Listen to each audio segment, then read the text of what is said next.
नमस्कार, बहुत बहुत स्वागत है आप सभी का भारत 24 पर और मैं हूं आपके साथ पूर्णिमा मिश्रा। वक्त हो चला है आपके पसंदीदा बुलेटिन वंदे भारत का, जिसमें हम आपको दिखाएंगे देश और दुनिया की हर एक बड़ी हलचल।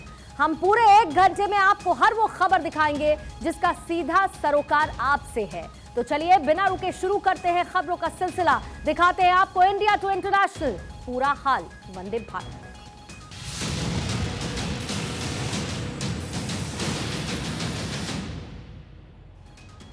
और वंदे भारत की आइए शुरुआत करते हैं उत्तर प्रदेश से आई आज की सबसे बड़ी खबर के साथ। गोरखपुर का गोरखनाथ मंदिर, जिस पर हमला करने वाले आरोपी मुर्तजा को फांसी की सजा दी जाएगी। मुर्तजा ने बीते साल 4 अप्रैल को मंदिर में पुलिस कर्मियों पर हमला कर दिया था, जिसके बाद धार्मिक नारे भी लगाए गए थे। लेकिन अब बारी इंसाफ की है। यह रिपोर्ट आप देखिए, पूरा मामला समझिए। गोरखपुर के प्रसिद्ध मंदिर गोरखनाथ में हमला करने वाले आरोपी मुर्तजा को फांसी दिए जाने का ऐलान हुआ है।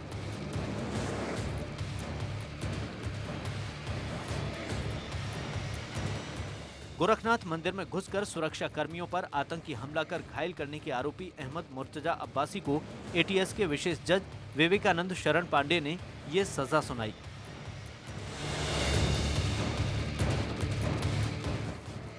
चार अप्रैल को गोरखनाथ चौकी के मुख्य आरक्षी विनय कुमार मिश्र ने रिपोर्ट दर्ज कराई।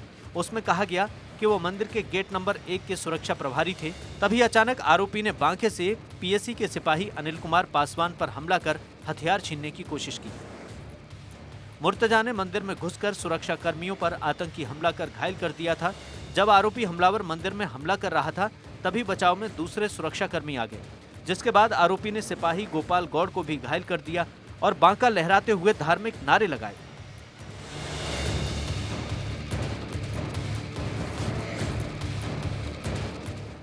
इसके बाद आनन फानन में उसे पकड़ लिया गया। उसके पास से बांका, लैपटॉप और उर्दू में लिखी सामग्री बरामद की गई। खुफिया एजेंसीज ने 31 मार्च को ही यूपी पुलिस को 16 संदिग्धों की प्रोफाइल भेजी थी। इनकी विदेशों से संदिग्ध बातचीत भी हो रही थी, या फिर ये कहिए कि ट्रांजैक्शंस हुए थे, और उसमें एक नाम मुर्तजा का भी था। गोरखपुर में रहने वाले मुर्तजा के पिता मुनीर अहमद अब्बासी का दावा यह है कि 2 अप्रैल 2022 को उनके घर पर 2 लोग पहुंचे। वो सादी वर्दी में थे। वहीं जब परिवार वालों ने इस बात की जानकारी मुर्तजा को दी, तब वो समझ गया कि वो एटीएस की रडार पर आ चुका है, जिसके बाद उसने अपनी सारी डिटेल्स मिटा दी, फोन को फॉर्मेट कर दिया और एक ऐसा हमला प्लान किया जिसमें पुलिस उसे गोली मार दे, ताकि एटीएस को नए मामले में उलझाकर इस पूरे मामले की दिशा को ही मोड़ दे। मुर्तजा गोरखपुर के एक रसूखदार परिवार का इकलौता बेटा। मुर्तजा की फैमिली सिविल लाइंस में रहती। मुर्तजा ने भी किसी मामूली संस्थान से नहीं, बल्कि आईआईटी मुंबई से इंजीनियरिंग की थी। और आइए अब इस पूरे हमले की आपको टाइमलाइन भी बता देते हैं कि कैसे इस पूरे मामले को आगे बढ़ाया गया, जिसमें अब फैसला ये आया कि आतंकी मुर्तजा को फांसी की सजा का ऐलान हुआ।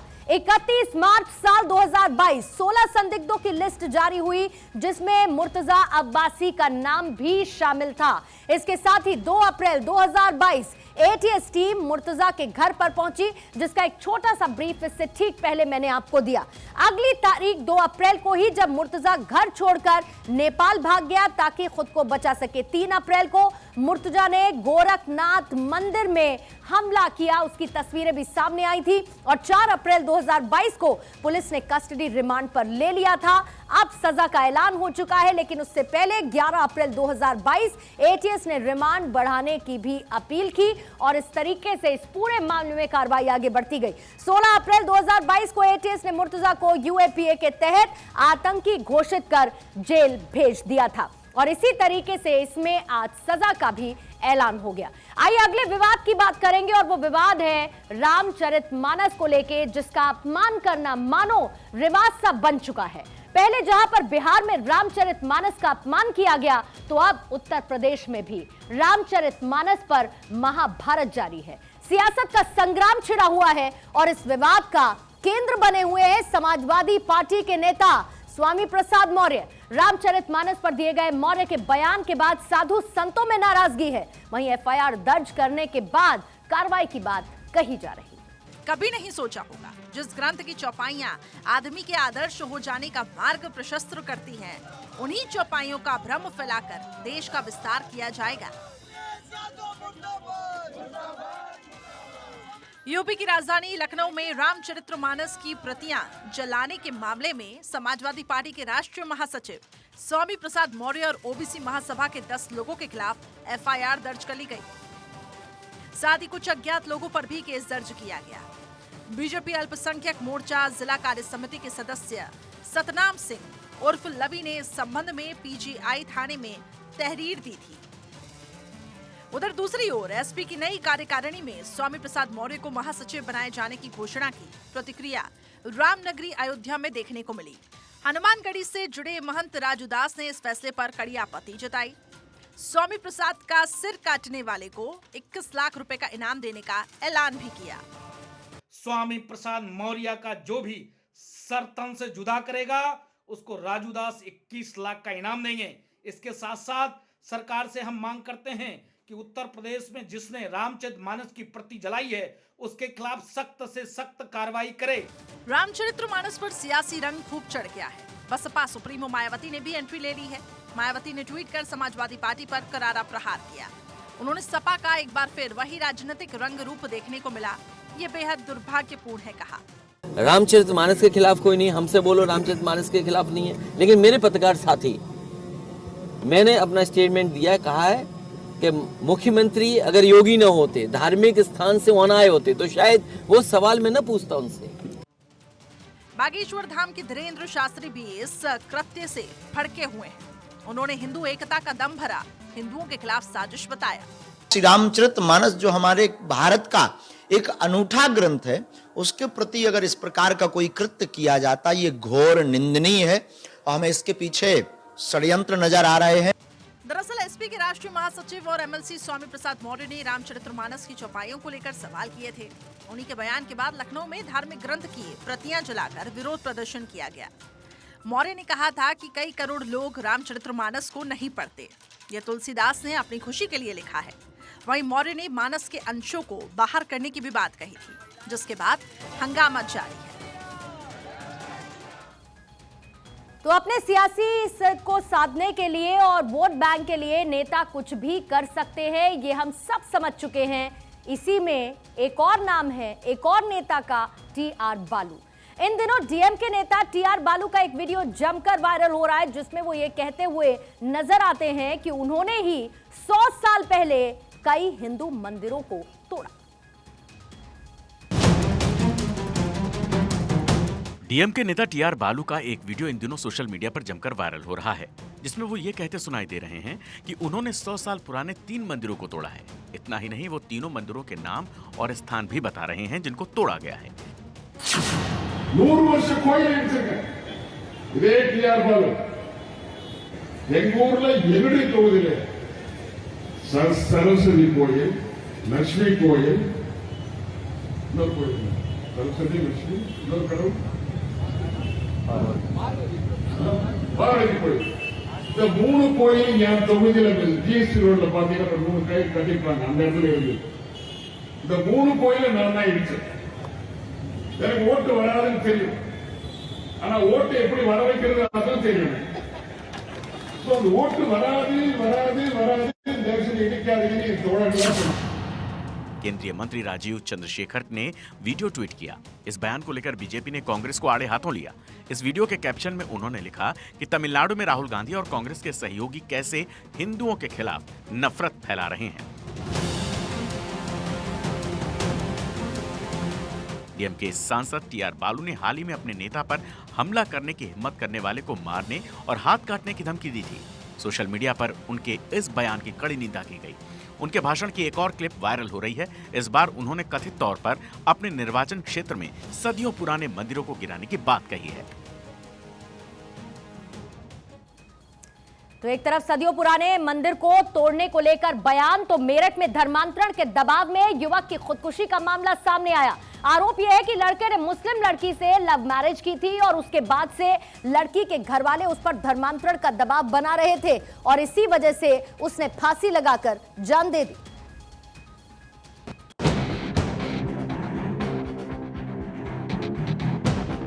यूपी के मेरठ में धर्मांतरण के दबाव में फांसी लगाने का मामला सामने आया है।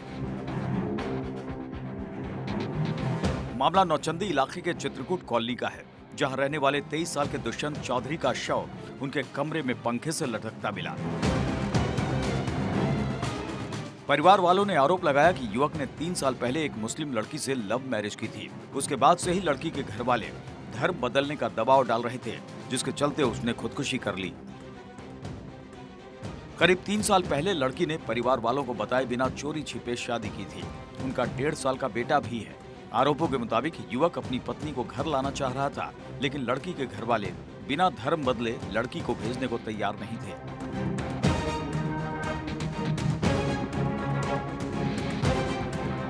मामले में दुष्यंत के चचेरे भाई ने नौचंदी थाने में तहरीर दी है। हिंदूवादी संगठनों ने भी मामले में विरोध दर्ज कराया है और आरोपियों पर सख्त कार्रवाई की मांग की है। क्षेत्र अंतर्गत चित्रकूट कॉलोनी निवासी दुष्यंत नाम के एक युवक के द्वारा आज आत्महत्या कर ली गई थी। इस संबंध में सूचना थाना नौचंदी पर प्राप्त हुई थी, जिस पर स्थानीय पुलिस द्वारा मौके पर जाकर जांच की गई थी। मृतक के परिवारी जन द्वारा किसी प्रकार की कार्रवाई करने से इनकार किया गया था, परंतु पुलिस के समझाने पर शव का पंचायतनामा भरा गया है और पोस्टमार्टम की कार्रवाई कराई जा रही है। किसी व्यक्ति पर आरोप लगाते हुए अभी तक कोई तहरीर प्राप्त नहीं हुई। पुलिस ने जानकारी देते हुए बताया कि समझाने के बाद पोस्टमार्टम के लिए मान गए तो पोस्टमार्टम कराया गया। दुष्यंत के पिता का पहले ही निधन हो चुका है। वो घर में अपनी मां के साथ ही रहता था और डीजे का काम करके भरण पोषण करता था।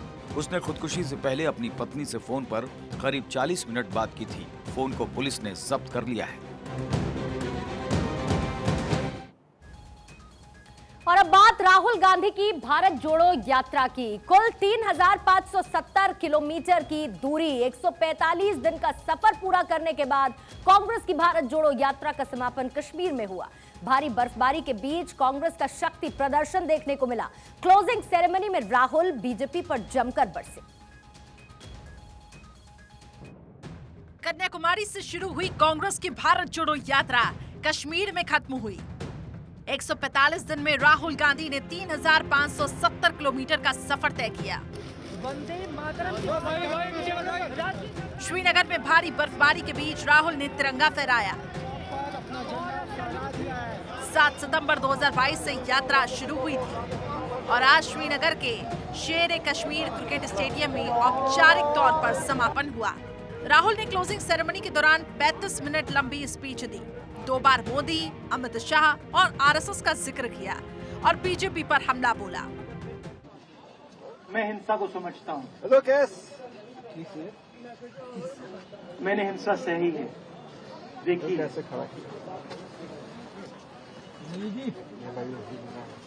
जो हिंसा नहीं सहता है, जिसने हिंसा नहीं देखी है, उसे ये बात समझ नहीं आएगी। जैसे मोदी जी हैं, अमित शाह जी हैं, आरएसएस के लोग हैं, उन्होंने हिंसा नहीं देखी। हम 4 दिन पैदल चले। मैं आपको गारंटी देके कह सकता हूं कि बीजेपी का कोई नेता ऐसे नहीं चल सकता। श्रीनगर में महबूबा मुफ्ती ने कहा कि राहुल, तुमने कहा था कि तुम कश्मीर में अपने घर आ गए हो, ये तुम्हारा घर है। मुझे उम्मीद है कि गोडसे की विचारधारा ने जम्मू कश्मीर से जो छीन लिया वह इस देश से वापस मिल जाएगा। उमर अब्दुल्ला ने अपनी ही स्पीच में सरकार को घेरा। वहीं प्रियंका गांधी ने बीजेपी पर जमकर निशाना साधा। आज जो राजनीति देश में चल रही है,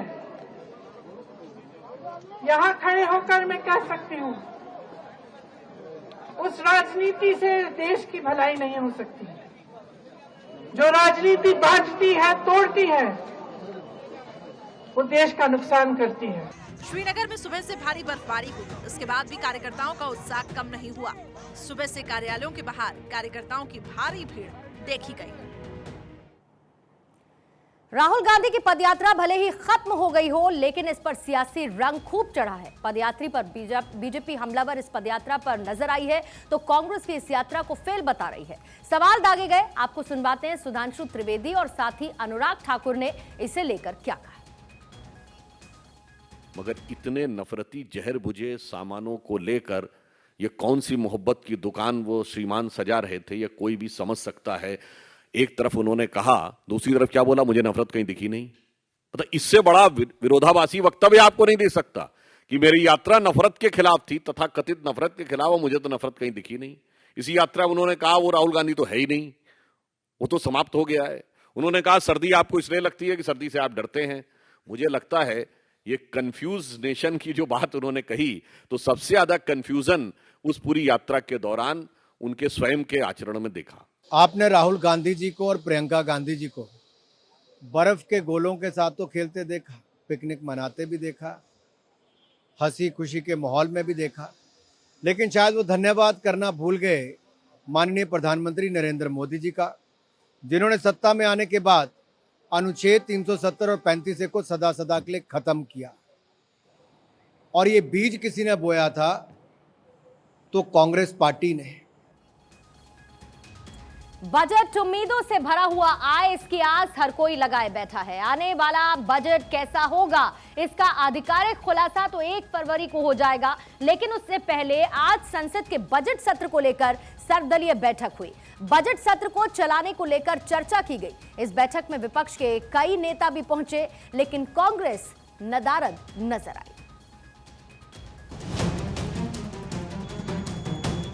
संसद के बजट सत्र की शुरुआत से एक दिन पहले सोमवार को केंद्र सरकार ने सर्वदलीय बैठक बुलाई।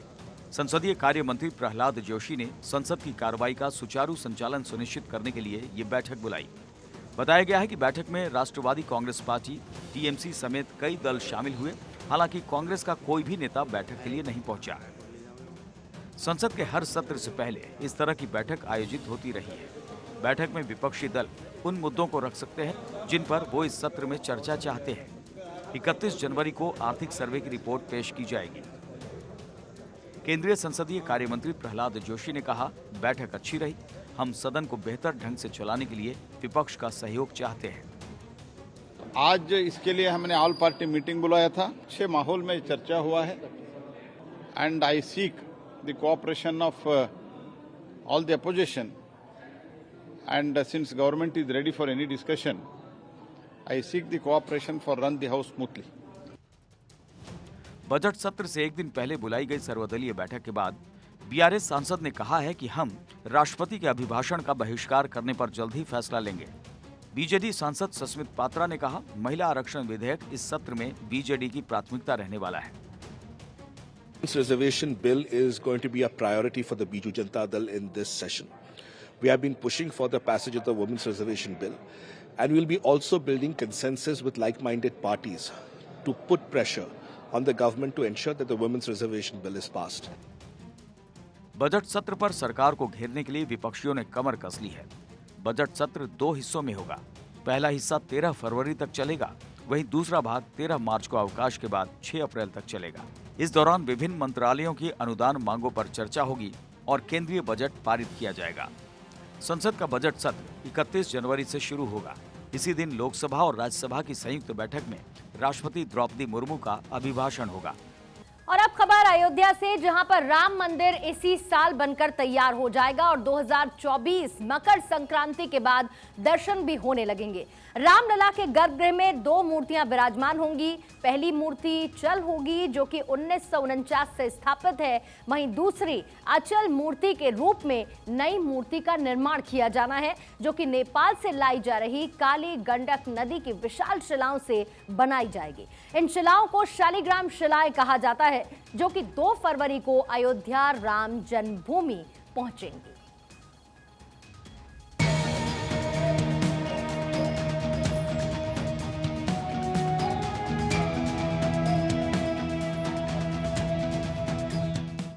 अयोध्या में राम मंदिर का निर्माण बहुत ही तेजी से हो रहा है। हर बीते दिन के साथ राम भक्तों का इंतजार खत्म होता जा रहा है।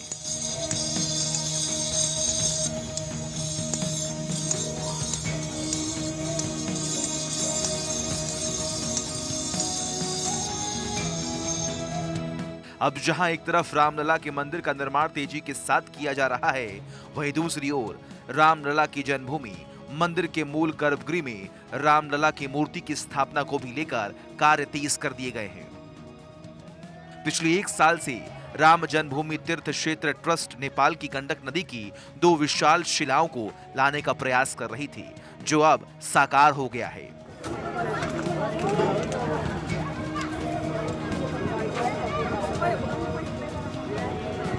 विश्व हिंदू परिषद के पदाधिकारी राजेंद्र सिंह पंकज के नेतृत्व में 2 विशाल शिलाएं, जिन्हें शालिग्राम शिलाएं भी कहा जाता है, 2 फरवरी को अयोध्या पहुंच रही हैं। एक शिला का वजन 26 टन तो दूसरे का वजन 14 टन है, जो 6 करोड़ साल पुरानी बताई जा रही है।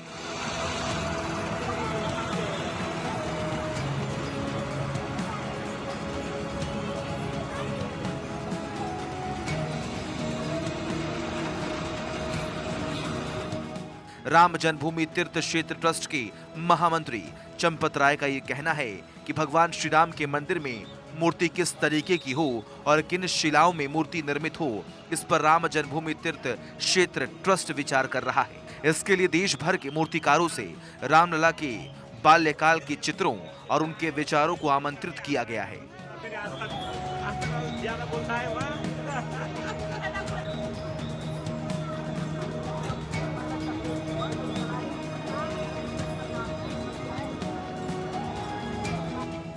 पोखरा से भी 85 किलोमीटर ऊंचाई से नदी के तट से ये लाया गया है। नेपाल के संतों ने कहा हम अयोध्या को सौगात में देना चाहते हैं। कभी जनकपुर ने जानकी जी दी, अब जानकी जी के दहेज के रूप में ये सौगात देंगे। जनकपुर के जानकी मंदिर के महंत राम तपेश्वर दास जी महाराज ने नेपाल सरकार को निवेदन किया, नेपाल सरकार ने स्वीकार कर ली।